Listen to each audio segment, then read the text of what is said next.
Barrez, humorez eta familian egune ondo pasetea gure dozu? Datorren apirilaren 3an, Durango, klaunaren epizentro bihurtuko da. Tontolapiko egunaren 5. edizioa ospatuko dugu. Egun osoan zehar, eguerdiko 12 gabeko 10 arte, landako uneak eta plateruenak, humorezko 10 ikuskizun, kale animazio etenbakoa, lau emonaldigune eta food truck gunea hartuko dabez.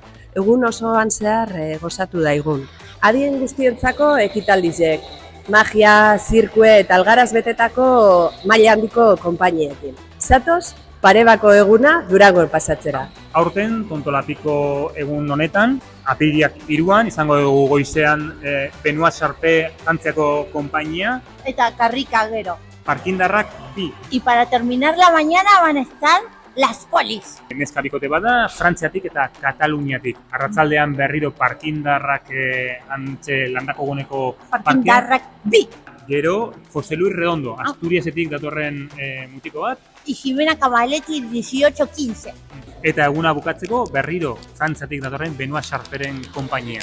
Eta egun osoa badut aldea, que me como food truck y sorpresas. Zatozte!